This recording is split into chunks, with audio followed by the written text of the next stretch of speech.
think they're fooling anyway? This is the thing, Cassie. We aren't fooling anybody. No. We all walk around with our faces and our facades and all of our stuff, right? And we think we're fooling people. We think they can't really see us. Right. It's a lie. It's all a lie when you do that. Yes. So why don't you just like shred off all of that crap, right? That you don't need anyway, that people can see through anyway, and just live a life that you believe in, that you can be proud of, that you can be honest with yourself and others and operate that way. Like, why wouldn't people want that? Why don't they want that? I don't understand. Accountability. Understand. Yeah. Oh, because it takes work. They have to get work. Yeah.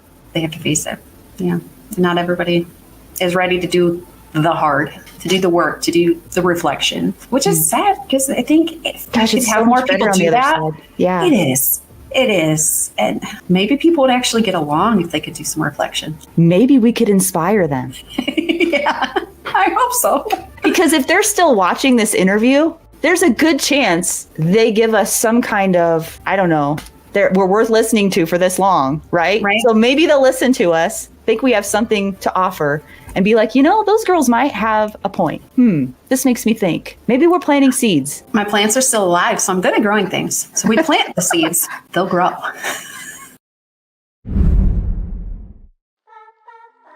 If you're new or watching this as a replay, welcome. We're so glad that you're here. Please subscribe on Spotify, Apple Podcasts, and YouTube, and consider, if you're able, to become a paid subscriber on defenders-live.com. Your support is the only way I'm able to continue doing this labor of love. And also, if you're looking for exceptional firearms and self-defense training, go to defenders-usa.com and look at the calendar to see what's coming to your area this year. Cassy Crago did not grow up with firearms as a normal part of her life, and guns were considered somewhat taboo. Even a home invasion, stalking, and physical assault did not trigger a desire or need to protect herself. But after her divorce, she was asked who would suffer the most if you didn't make it home at night. And that was the question, she said, that changed her life. She realized her children would suffer greatly if she didn't make it home at night. And so she searched for a women's shooting group, and she found a Girl and a Gun Women's Shooting League. Through her training with a wide array of instructors, Cassy now has over 450 hours of professional instruction and 7 levels of instructor certification, including the NRA, Rangemaster, Active Self-Protection, the Michigan Coalition for Responsible Gun Owners, Image-Based Decisional Drills, Stop the Bleed, A Girl and a Gun, and 2 RSO certifications. And she most recently completed Apache Solutions Instructor Enrichment Program, which we're going to be talking about tonight. All of this has happened in just 4 years. And she says she feels like a baby instructor in the grand scheme of things. She's been working mostly with brand new female shooters and teenagers and says it has changed her life. She says she is now able to offer the training she was looking for and is able to be the person she wanted to be like when she first started. So let's welcome Cassy Crago onto the show. Hey, Cassy. Hi, Laura. Hi. I thought this was really interesting, guys, as I just read in the bio. You said you're now able to be the person that you would have liked to had whenever you first started. Would you tell us what that means exactly? Yeah, when I first started, I searched YouTube and just different organizations around me. And this was prior to finding A Girl and a Gun. Mm-hmm. There wasn't any like idols, for me to look up to at the time. Mm-hmm. After being part of the community for a while, there is a bunch. Oh, yeah. They weren't as popular. And I didn't know where to find the information. Mm-hmm. And I also really like to connect with people. And there was one instructor in my area, not very approachable. So I kind of got turned off for a little while in my pursuit of all of this. But she was really sought after by a lot of other people, but she just was not the right person for me.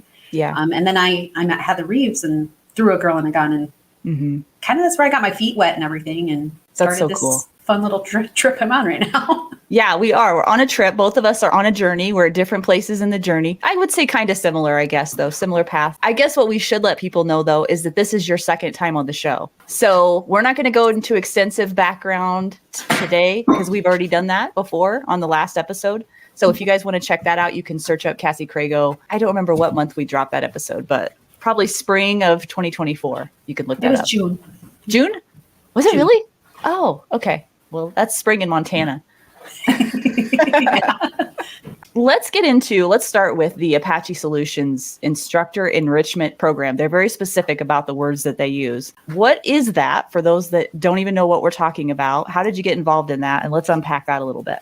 Yeah, so I met Tim Kelly and I met Derek Watkins at a Girl in a Gun National Conference. I met him 2 years ago, and I didn't really get a chance to train with him until this year. Tim was talking about the enrichment program, and I had seen little tidbits here and there about it, and I didn't really understand what it was until I was talking with Tim. It reminds me of, well, I want to be clear, they're two separate things, but it reminded me a little bit of the active self-protection instructor program, but on a different focus and a different level where you're already an instructor and you're looking to refine your skills. You're not comparing yourself to others, but you are experiencing feedback from other instructors that are at your same level or above your same level or below your same level. So it was really interesting. We had a really good variety of students that came. And so we learn about different aspects of instructing from classroom and coaching and then range portion. So you get all aspects of instructing. It's so hard to put into words because it was an amazing experience. They do a really nice job at Apache of getting their information across, testing you, and really encouraging you and help you find what you're good at and explore that and release it to your students. So you're probably not, so you can't give away any secret sauces, I'm sure. Like you can't tell us, well, how did they do that? Because that would be giving it away, right? But is there anything that you can tell us? Because what I'm curious about is how it's different than other instructor certifications. There was a lot of emphasis on us performing to the level that we are training our students to. Okay. So if I'm expecting a student to do as close to a sub-second draw as possible, then I should be able to do that too. Right. And some of it was, we went all the way back to 25 yards. We did time constraints. We did accuracy constraints. There was a lot of dynamics to it, but they have their standards that they want to see you at. And they're not low standards. No, some of them are a little spicy. Yeah, they're spicy.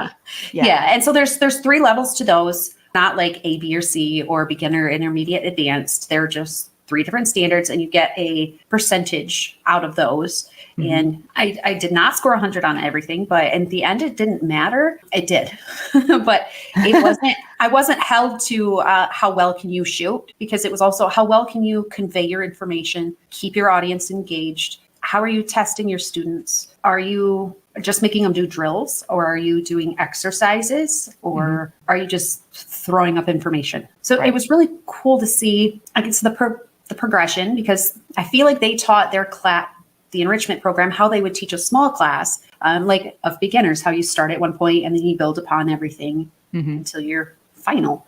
And it was just such a great experience. I had a partner all weekend. This was really valuable to me.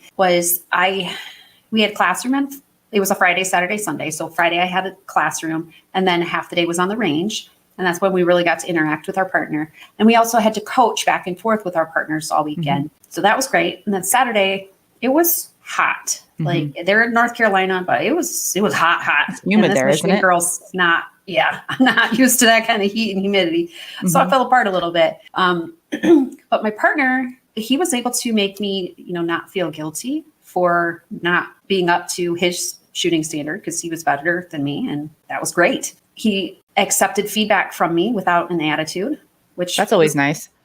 It is, because I've had some attitudes thrown by some partners, and he did not treat me like a child, like, oh, it's going to be okay, you'll get the next one. There was none of that. There was a little bit of razzing. It was like he was my perfect partner I needed for the weekend. So Wes, thanks. Did you pick your partner, or did they pick your partner? No, they picked my partner for me. And I think if I would have had a different partner, I may not have had the same experience, because, all right, so my partner during my range master was not very encouraging. I don't know what his deal was.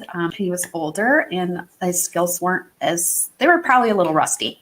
We'll say that. So he did not accept any coaching from me. It was hard to be on the line. When we were supposed to coach each other, there was little interaction. So if you're ever somebody's partner, be a good partner. Yeah. Right.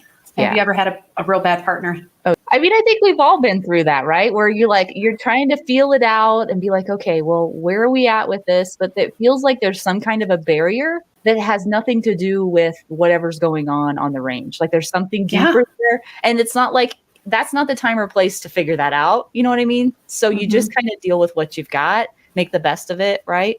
Yeah. What else can you do? Right. So I'm glad you got a good partner this time. Oh, me too. He was great. And he didn't make me feel bad or anything. And I just remember I was giving him some coaching on, hey, give me a tiny bit of muscle tension in your shoulder. And he's like, okay, I'll go with that. And it worked out for him. And he was like, whoa, that worked. Thanks. Yeah, that's awesome. And I'm like, I contributed something. Yeah. That's a good feeling. I did all day. Yeah. But then, Sunday to finish out the class, we tested all day. We had to run a drill ourselves on a specific topic. It was nice to have direction on coming up with a drill. The feedback that I got after that was invaluable to me. Really great encouragement. I even forgot a couple things during my drill, but it was nice to be in that sort of environment where no one felt bad giving you, it wasn't criticism, but constructive feedback. Mm-hmm. There was no pressure. And I was really nervous going into the program that my imposter syndrome or something would be ramping up during our student critiques, like your fellow classmates critique you on things. So I was so nervous about that. But the feedback I got was excellent. And even they're like, did you know you forgot to do this? And I'm like, oh, I do now. It's hard to remember everything, isn't it? Well, and it is. And it's, you're not just teaching your students because my students, we had 10 minutes, right, to do our drill. And time does not fly when you're having fun. It feels like it's flying, but it's not. I think I was done it was 4.5 minutes. And I was like, I'm done. Oh, I still had a whole another 5 minutes. Oops. Wow. I was like, okay, but it felt like 10 minutes. Really? I felt like I was starting to sweat. I'm like, I got to hurry up. But wow. Yeah. That is a really good point that you bring up there, because Brian Hill always talks about measuring ourselves, right? Because that's the same thing that happens whenever we think we have a sub-second draw, or we feel like we went really fast, draw to first shot, and actually, no, you didn't, or vice versa, right? What we feel in the moment is not always accurate. So that was a good test to be on, because you're under pressure right there whenever you have a time constraint, right? Did you feel like you were rushing, or you just felt like you were talking forever? It must be 10 minutes. Is that what you were thinking?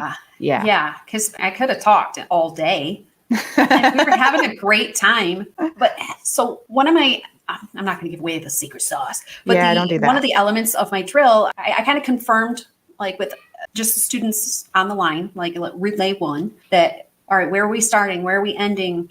What's our course of fire type of thing. So they all understood it.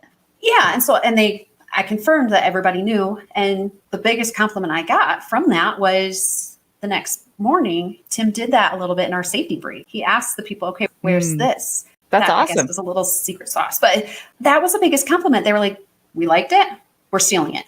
That's the best compliment you could give somebody. Yeah. So that's awesome. It was pretty cool. And then of course, I don't know why I have to be different, but you know how everybody uses up, or you may begin, threat, gun, all those things. I use jump. Yeah. So in my drill, I talked about, we were doing different heights from low ready to first shot. And it popped in my head. I was like, well, when I say jump, you say how high? So I was saying jump, and then they had to shoot however high the target was. Right. It was fun. I like that. It was just something different. And I don't know why. Sometimes I just got to be different. Well, we talked about that earlier. I think being different is actually a gift. I'm learning that about myself. Sometimes it doesn't feel like a gift. It feels like a curse, but I think it truly is a blessing. So I think the more we embrace that, the more good we can do in the world. I really, really, truly believe that. And not be afraid of it, and not make up stories about it, and not judge it, which we all do, right? Oh, yeah. But that's what's so cool about going into any kind of enrichment program, is that you get to see yourself in a way that you're not used to seeing yourself. You get this outside perspective, and you really think that about me? I don't think that of myself. It'll bring you to tears to see what others see in you. Do you get what I'm saying? Yeah, I'm sorry. I'm laughing over here because I had one of my friends through the ASK program.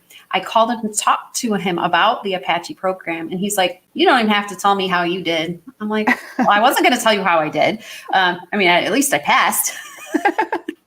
And he's like, no, I already know, because every time that you teach, you're a light. I'm like, I'm a light. He's like, you just brighten up everything and you just shine. Yeah. And of course, all the emotions came out of the eyeballs. And he keeps sending me texts about it. He's like, oh, this popped up on my feed. And he's like, you are the light. I'm like, okay, thank you. I know. And he's like, I don't know why you don't see it in yourself. And I'm like, well, actually, I know. And he's like, no, it's rhetorical. I don't want to know the answer.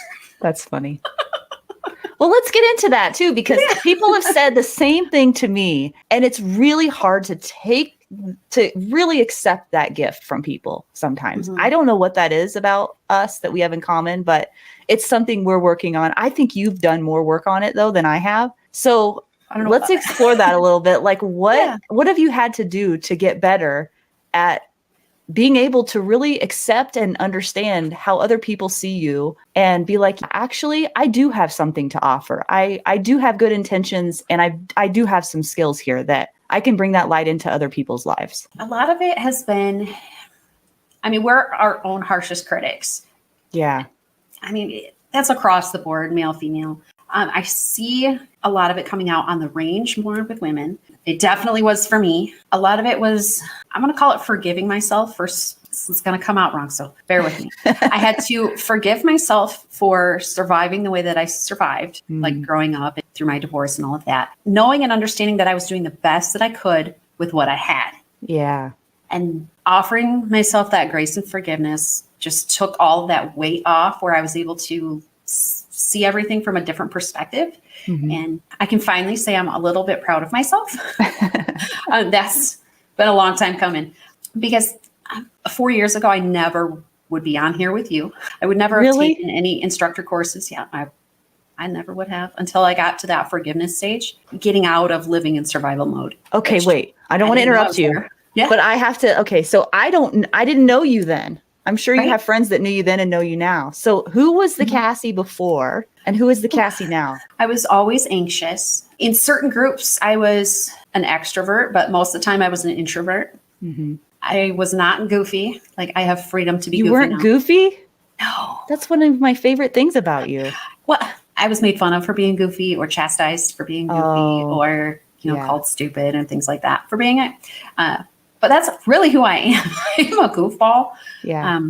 I think at least once a day, when you laugh so hard that your stomach hurts, like your abs are talking to you. Yeah. Your cheeks hurt.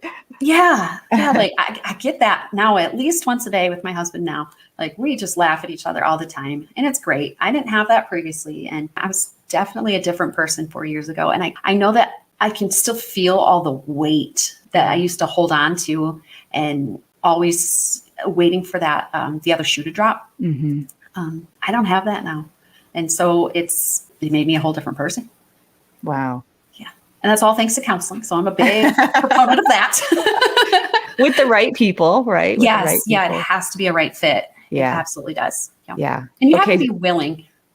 Oh yeah. You have to want it. You have to work. It's hard work. Oh, it's terrifying too. Yeah. But it's worth every moment. I really think that all of us could really benefit from doing work on ourselves. But I think there's so much stigma tied to it, there is. That a lot of people just won't do it. Or that's the excuse. They make some sort of excuse why either they don't need it, or this is just how life is, so I might as well just accept it, and blah, blah, go on and on. Hey guys, I would like to invite you to something new that I'm offering. I am going to be hosting a live Zoom call once a month for my paid subscribers. I really want to offer something special, something valuable, and something with a personal touch to you every month. And this is my way of helping you guys on your journey. And what you can expect is a variety of different topics, all within 4 buckets that I talk about on Defenders Live, which are health and well-being, mental and emotional health, spiritual fitness, and self-defense. So once a month, I am going to be presenting some questions to you. During that Zoom call, we're going to have a conversation live. And there's a good chance that the founder of Defenders USA, Adam Winch, might be on that call as well. So I invite you to join me on the Defenders Live community. As a paid subscriber, you will be getting emails about these once a month. You can sign up for this by going to defenders-live.com and becoming a paid subscriber. I hope to be talking to you soon and seeing you in the live Zoom calls. Thank you so much for your support of Defenders Live. Let's talk about, though, for a second, the survival mode part that you just talked about. So you still struggle with that. Explain what that means and how that, how you're still struggling with that versus what it used to be. For me, it's a security, privacy. Gosh, it even comes down to food with me. Yeah, safety. There's a lot of levels to it. I used to have to worry about what mood someone was going to be in when they got home from work, or was the house clean enough? Am I saying what they want to hear? Am I eating what is approved to be eat for dinner? And it's way different now. But it was, I didn't think it was as bad as it was, or that it would affect me the way that it did. But I was always, and this goes back, when my mom would get home from work growing up, we were all me, my brother and sister were like, what kind of mood's mom in? That kind of lets us know, do I have to clean my room right now? Yeah. Or can I go in the basement, watch TV? Do I hurry up and make dinner? So it was very dependent on somebody else's mood, how I was going to live that day. But now I get to kind of decide how I want to live my day every day. But my oldest son, he has a lot of behavioral issues. Some days, waiting for that next shoe to drop. He's pacing the house. I know that something has agitated him, and he can't always tell me what it is. Sometimes it's he's got an earache, but he doesn't know how to verbalize that it's his ear. He just knows something's not right in his body. And sometimes he gets really mad and we have holes in the wall and all sorts of other aggressive tendencies that he has. So then you're just working through that day by day, hour by hour. And so with each thing that you're faced with, you're now trying to look at it and deal with it in a different way. Is that what you're saying? That's what the work is? Yeah. And it's finding that, or reminding myself, I guess, that I have come this far, and just because there's a challenge in front of me or that shoe just dropped doesn't mean I have to revert back to full survival mode. It can be momentary, and I have worked really hard to realize that it's only momentary, that it will get better. And now you realize you have a choice. Yes. Now I think there's an awareness behind it of I can choose how I respond to this rather than reacting to it and going into default mode of the patterns that you've just done over and over again. Am I thinking of that right? Okay. And depending on how I react to can alter him.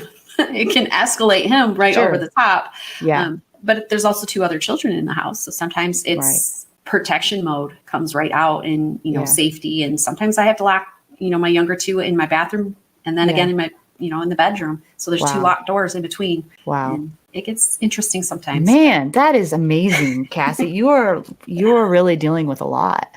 Yeah.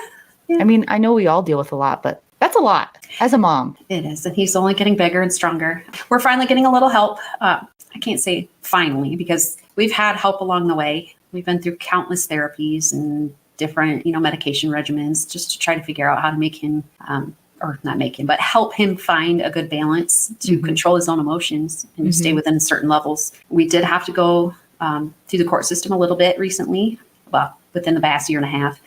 So they've been helpful to get additional resources that I wasn't able to get before. That's good. So it's been nice. He did stay inpatient for 5 months last year. So that was rough, but he was only a half hour away. So I did get to visit, but they're still checking in and helping out along the way. So it's been nice. So there has been a little bit of relief. I'm just I'm sitting here watching you. I'm just in awe how you're able to handle this. You must have it's just remarkable. Have you ever been around somebody who's extremely unhealthy? I mean, emotionally and mentally, right? We both have. And then you're around somebody who's emotionally, mentally really healthy.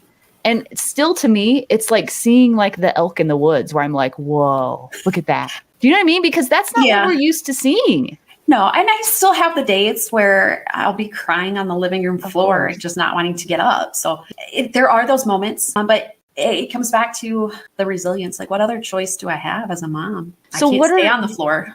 For other people that are in not exactly the same situation, but in similar struggles, right? In their own lives, what are some of the key components that you need in your life? Is it a support system? Is it a resource? Is it what are the things that have helped you the most? Oh, counseling's helped me probably the most, because I used to think it was my fault that my son is the way that he is.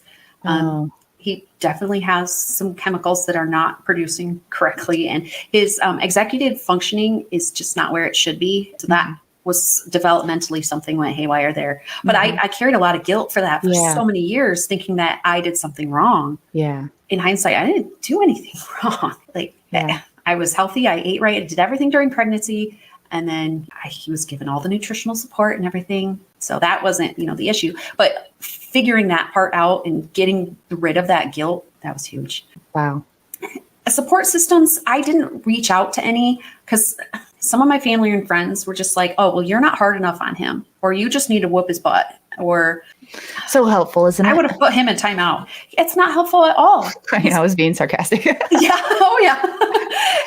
None of that was helpful for him. The being very understanding and patient with him, that wasn't helpful either. He needs a very strict schedule and known expectations and very strict boundaries for him to flourish. If you give him a little bit of room, he's already way off 20 yards down the road. He's gone. I think the self-forgiveness was the biggest part, realizing that it wasn't my fault. And I still struggle with a little bit of guilt towards his siblings, because they don't deserve to live in a little bit of that survival mode that I can see in them. So we're working on that, but there is light at the end of the tunnel. There is help out there. Sometimes you have to go a little drastic. And I mean, for me, it took me calling the police on my own son to get all the additional help that I got. And here we are a year and a half later, and they're still helping. They weren't just like see you bye. He did his time. It's been an ongoing process, and his judge is phenomenal that works with him, because he's firm, but he's fair. So, wow, that is a lot. Yeah. Yeah. And like my brother, it took him to really spend time with my son to understand that his brain just doesn't function like normal kids. He's too high functioning to be considered autistic, even though 3 of his counselors are like, yeah, we can't give that diagnosis, but yeah. Really? Wow. Yep. And then his last time I tried to get him in, the court was trying to help me get in to get him officially tested. They won't, because he's on probation. Oh. And the judge is not too happy about that, but it is what it is. So we're trying. But so right now he has, all the acronyms. I don't think those define him, because he's really smart. He's a little bit manipulative. And so I've had to learn how to manage that and figure out that's what's happening. So reading people has been a skill that I've acquired. That's helpful in life in general. It really is. Yeah, it really is. Like, I thought I had it good before, but now I can tell by my son's body movement what he's trying to get right now. Like, is it attention? Is it he wants to self-punish? Or if he's trying to be sneaky, things like that. Wow, you were really tuned in then, I bet. I have to be. He can't be left alone. He'll be 16 in a couple months, and he can't be left alone or unsupervised. He gets himself into all sorts of mischief. I can only imagine how exhausted you are. But shooting has given me, I call it my me time. Like, even when I'm teaching, and you know how much energy and focus goes into that, you can't think about something else. You can't think about what's going on at home when you're on the range. Yeah. And so that's a big, being able to separate and put my brain into something else. Yeah. It's good for you to do that once in a while. It is. Yeah. And that's what instructing has given to me. And it's probably why I keep taking classes. Yeah. I can relate to that. It's just, you can almost not, I don't know if getting addicted is the word, but there's something about training, learning, you're like in a little different world for a while. You just kind of get to go somewhere else for a while. Do you think it's a little bit because I know you work out, do you feel like it's a little bit of that same high that you get from working out? From the endorphins and things that our bodies release? Yeah, but I also I'm way more exhausted after teaching a 1-day class than I am after working out. So I don't know what power goes in there. Yeah, and that's why I was talking about counseling too. I got back from my second session, and I told my husband, I felt like in workouts, not that I've done this, but it was the emotional equivalent of doing burpees till you throw up. Like, that's how I felt. Like, they call it, it's actually like a hangover, like an emotional hangover or something. I don't know. Yeah. Like, I mean, dead to the world. Like, I just could not even function. I just had to sleep. I don't know. And then like my brain had to process all these new neural pathways or something that we're developing. I'm not sure, but it was wild. That is way harder work than doing burpees till you throw up. Yeah. That's just what I think. And maybe that's why a lot of people don't want to go there. Maybe because it is deep, dark places that you just don't want to go to a lot of the time. So I'm going to do a little analogy here. It might take a minute. Bear with me. Okay. So if we think about our emotions and put them in our little suitcase, our baggage, in a suitcase. Yeah. Some people's suitcases look just like, backpack size. Some people's baggage, it's going to fill up a semi-trailer, but we carry it around with us every day. Sometimes it's on like a travel-along bag where it's just rolling along behind you. Sometimes we try to leave it at home and it's going to chase us down. Yeah. We can't get rid of it. It's always there. We need to unpack our suitcase. But sometimes we're afraid to even open it a little bit because everything's going to fall out. Mm-hmm. We're going to open the door a little bit and everything comes out. Mm-hmm. Sometimes we lose our suitcase and we have a lot of anxiety because we don't know where our suitcase just went. Like I've had that because I'm like, wait, I'm not carrying around that emotional weight. Oh, what do I do? Where to go? Because it's familiar to you. Yes. Very familiar. Yeah. And sometimes we can try to leave our suitcase somewhere. And I don't want you to see my suitcase. And it's going to just open up on its own. It's going to fall down the stairs and go everywhere. Yeah.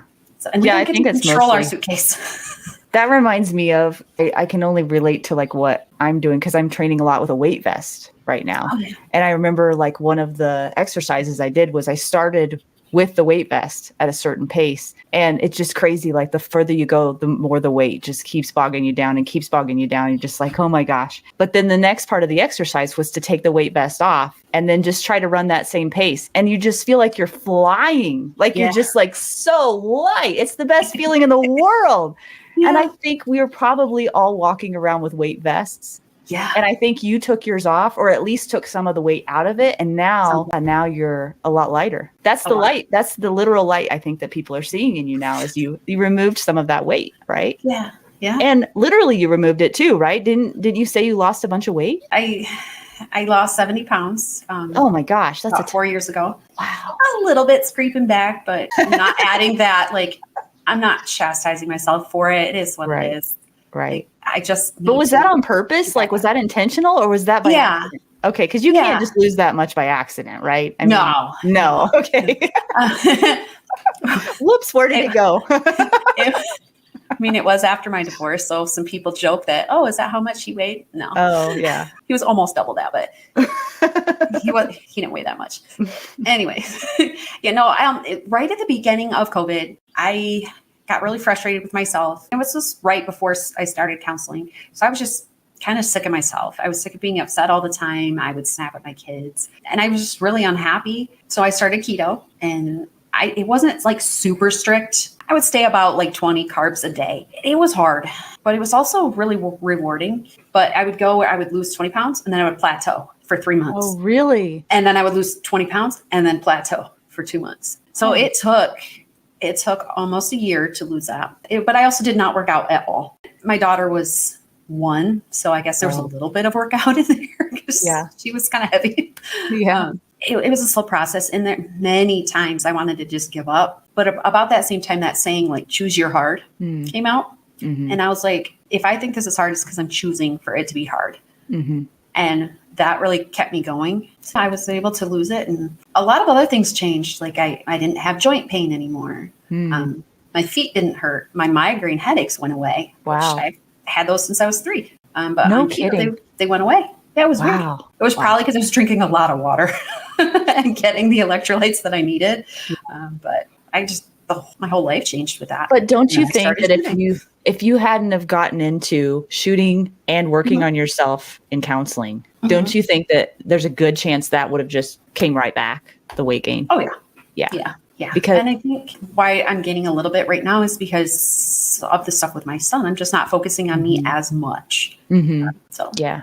I have to give myself some time, and it's important that I'm not chastising myself for that. It's hard not to, isn't it? It's hard, but give yourself some grace. Those old voices don't die. Do they ever really die? I don't think they do. They just diminish. No, they do diminish. I used to berate myself all day long for not being a good enough mom because I thought my son's behaviors were my fault, for the way that I looked, for not providing for my family, that sort of thing. Working a full-time job with my son's behavior is not possible. He's gotten kicked out of every single daycare that he's ever been to. And so, yeah, childcare is my hang up on that. So I'm a weekend warrior, I guess. Work those weekends when my husband's home. Right. But yeah, I used to chastise myself for all of that, and a little bit of the weight's coming back. So I'm not focusing as much as I would like to. But I could always ask for an accountability partner. Wink, wink. Oh, do you really want terrifying. One? Do you really want one? I know. You just said it out loud. So I'm like, whoa. It's on the internet. So it's on the internet. So it's like going to be real. How do you feel right now? I'm sweating. Me too, but that's because it's hot. That's really actually super brave of you to say out loud. I know. It's really hard to say things like that. Because then it's like, oh man, that means I actually have to do it. Yeah. Look at myself, be honest about all of it. And it's easier not to, right? Oh, it's so much easier because I can give you every single excuse in the book. Oh, me too. I'm like, there's a cloud in the sky. I can't. So for those people right now that are stuck, let's say, whether it is on a weight loss journey, maybe it's maybe they're plateaued in their shooting, maybe they need a breakthrough in their life of whatever sort it is. What would you say to those people that are really stuck, especially when they've got that negative programming just going on and on and on over in their heads? How do you start to break that just a little bit and chip away at that? Oh, I'll give you an example. So recently I had a student that we were doing a marksmanship drill. We had all the time in the world. So that pressure was gone. We were at 5 yards. So a little bit of pressure was down. She was doing great. It was a 10-shot drill. And we got to shot 5 and she drops one. And I watched her do and I know if you've seen it, the head shake. Yeah. And usually head drop. Yeah. So I stopped her and I was like, what did you just say to yourself in your head? And she's like, I called myself stupid and that I can't do this. And I mean, she was starting to get emotional. I'm like, okay, what would you tell your son if he just did that? And her face just kind of got a little pale. And she's like, I would not say that to him. I'm like, okay, so today you are your son and you're going to talk to your son and working through this drill. And it was just this light bulb moment for her. And she had never had that before because she's been told, just tell that mean girl in your head to shut up or tell that mean girl to eat a Snickers. Stop doing that. Yeah. Yeah. Instead of giving yourself like that. Instead of giving people something else to do, right? Yeah. When you say don't do that, that's not helpful. No, you got to give them a direction. Yeah. What am I supposed to say? Yeah. Don't you think though that happens a lot though? Yeah. Okay. Tell me the rest of the story. Is that it? Well, sorry, I interrupted you. No, you're fine. And she ended up, I think we had to do the drill 5 times for a marksmanship challenge. And I think she made 4 of the 5 before she ran out of ammo. Totally fine. And it's understandable. But I don't think she could let go of that. She's like, but in my whole life, I've had to do this. And I don't know how. And I'm like, just talk to yourself how you would want to talk to your son. And it was just this huge, emotional weight that I don't know if she was putting it on herself or taking it off, but you could feel it. Yeah. It was there. And I don't remember who told me, you're going to talk to yourself how you would talk to your best friend. Would you let somebody tell your best friend you suck, you can't do this? Why are you here? I'm like, no, I would go beat them up.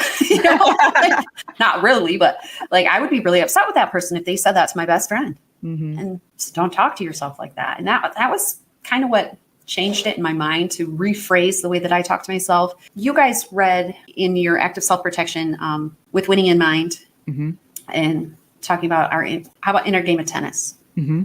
Okay. So you know where I'm coming from with a lot of this. Yeah.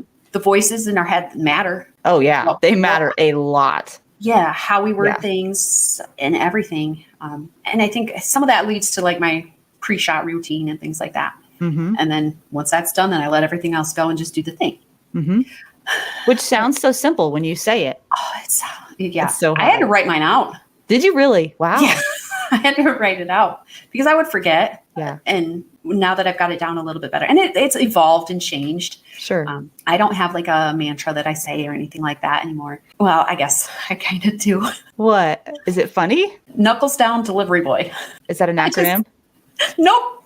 When I was at Apache, Tim Kelly, I can't remember the whole explanation that he gave, but he was talking about how the delivery boy delivers the pizza and serves it, and talking about like shop presentation and stuff. And it worked in the moment. And I was like, remember delivery boy.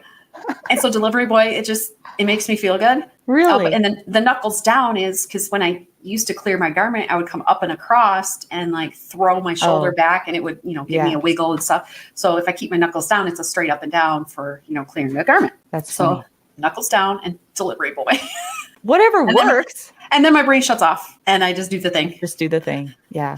Yep. So I want to add squirrel.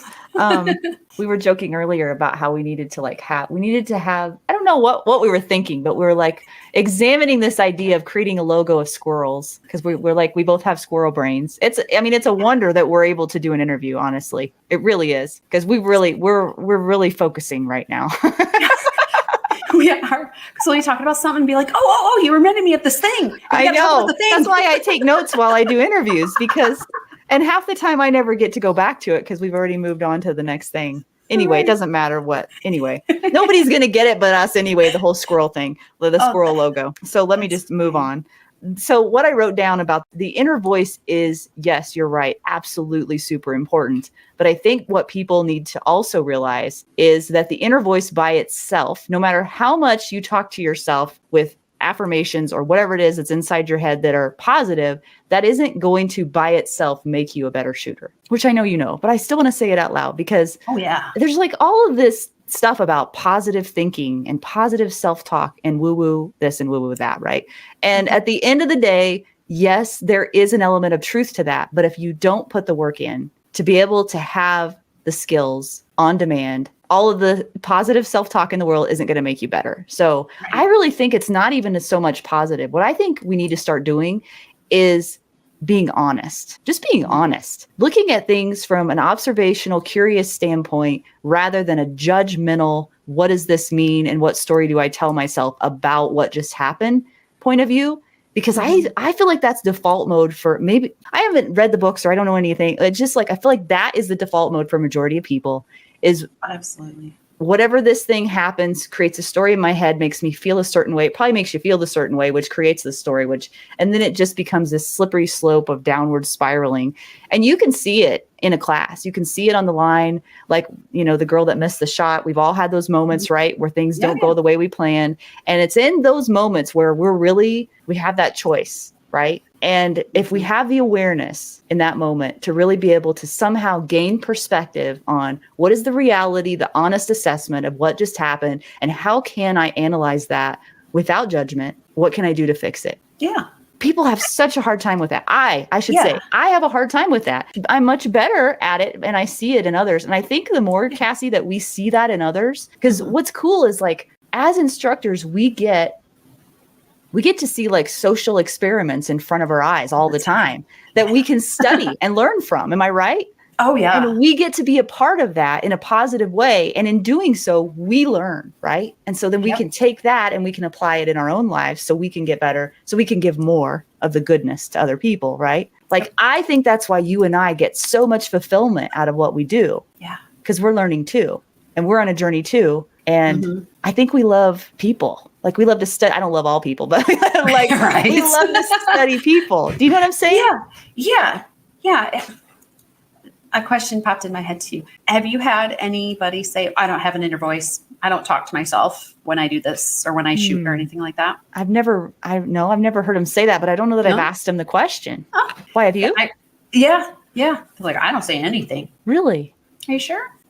So to me, that means they're either being overcritical and they don't want to share. Sure. And I say that because of the level of shooter that they were, not because because I feel like there are some shooters out there that they don't need to put a lot of thought into what they're doing. Okay, 3 shots here, 2 there, 1 there, go. Right. And they can do that, where other people, that's not how their brains work. But yeah, I've had a couple people tell me, well, I don't think anything. Maybe they're just not aware of it. Or maybe they're not being honest. Remember, I just said, I just said the key is to being honest, right? Yeah. I don't think they're being honest. And who do they think they're fooling anyway? This is the thing, Cassie. We aren't fooling anybody. No. We all walk around with our faces and our facades and all of our stuff, right? And we think we're fooling people. We think they can't really see us. Right. It's a lie. It's all a lie when you do that. Yes. So why don't you just like shred off all of that crap, right? That you don't need anyway, that people can see through anyway, and just live a life that you believe in, that you can be proud of, that you can be honest with yourself and others and operate that way. Like, why wouldn't people want that? Why don't they want that? I don't understand. Accountability. Understand. Yeah. Oh, because it takes work. They have to get work. Face it. Yeah. They have to face it. Yeah. Not everybody is ready to do the hard, to do the work, to do the reflection, which is sad because I think if we could have more people do that, yeah, it is. It is. And maybe people would actually get along if they could do some reflection. Maybe we could inspire them. Yeah, I hope so. Because if they're still watching this interview, there's a good chance they give us some kind of, I don't know, we're worth listening to for this long, right? So maybe they'll listen to us, think we have something to offer, and be like, those girls might have a point. This makes me think. Maybe we're planting seeds. My plants are still alive, so I'm good at growing things. So we plant the seeds, they'll grow. I think so. Yeah, we got really deep and philosophical there. I'm sorry. We really did. That happens sometimes with me. It was fun. Yeah. Well, I appreciate that you humored me on that, because I feel like we're on the same wavelength, like you and I. We can understand that. And I feel like you're further on the journey than I am. I don't mean like as an instructor necessarily, but just your growth. I mean, literally, you said 2020 is when you started. You're 4 years ahead of me in that kind of growth, because I haven't done a whole lot of self-reflection, self-work other than the physical fitness part, which does teach you a lot about yourself, right? It really does. I've been growing really hard. That's what I was going to say. I'm growing really hard, trying to grow a lot in the shooting aspect and as a coach and as an instructor to other people. But what I'm learning is that if you don't ever do that hard work of self-reflection, and it's counseling, whatever words you want to use, like to really dig deep and let go of some of that garbage that you carry around with you. Like, you can't be who God made you to be for other people. Then you can't serve as well. Yeah. So I guess I see that as a huge responsibility, especially because I have this platform that, like, I can't say the things if I'm not doing them myself. Do you know what I mean? I don't want to be, what is that, the imposter syndrome thing? I don't know. A hypocrite, I guess, is what that's called. When you say, oh, well, you should be doing this, but I'm not going to do it. That's too scary, Yeah. Yeah. But I forgot what you called it, but your video that you put up earlier, the fear of. Oh, the fear of missing out. Missing out. Yep. I put a twist on it. Yeah, I liked that. With reading like The Confidence Gap, to me, it's the fear of fear. I don't want to be afraid anymore. Yeah. And so I like avoid things out of fear of being afraid. Becoming an instructor, like, holy terrifying, right? Putting myself out there. I know. You're on a podcast. Listen to me? Yeah, I know. But here's the thing, like, nobody has to listen to us. Nobody has to watch us. No. So, like, I just think put out the best information you possibly can with the best intention and heart that you possibly can, and let the cards fall where they may, because, as you know, so much is out of our control. Are we actually in control of anything? He's got his own plan, and he'll throw you a curveball out of nowhere. Yeah. I think we're handling them okay, though. So far, so good. So far, so good. I mean, we still have a lot to learn. Yeah. Stay in the game. I like that. Stay in the game. Cool. Awesome. Well, thank you so much for your time. I guess, should we end with where people can find you? If anyone wants to reach out, has questions, needs some training, possibly? In what area of the world are you in? I'm in Southwest Michigan. I'm down here. Michigan. I had to explain this to somebody, like, this is Michigan. Like, the mitten, it looks like a hand right here. Yeah. That's so funny. I love your goofy side. Don't ever let anybody deter you from being goofy. Oh, I won't anymore. This is me. I don't want to. You inspire me, Cassie. You really inspire me. Yeah. You're doing the hard work day in, day out. You have a lot of obstacles in your life, and yet you continue to show up with, as positive as you can. You're putting in the work, and you're trying to help others in the process. Like, who wouldn't be inspired by that? That's awesome. Thank you. Thank you for having me again. I just like talking to you. I want to hang out with you. I know. I think really what this is this is just the Laura Cassy hangout corner, and other people are just going to get to experience it, is what it feels like. They're peeking through the windows. Yeah, that's what it really is. And like, if you keep coming back, that's probably what it's going to be. This whole formalness about interviews and everything, like, I just can't do that with you. I don't know why. You must just bring down the guard or something. The wall comes down. That. Yeah. Breaking barriers, breaking all the stuff. So, But anyway, I would love to have you come back sometime. And honestly, I don't know if we could go much deeper than we did today, but I appreciate you being willing to do that. Well, of course. Yeah. It's good work. If it reaches one person, then that was enough.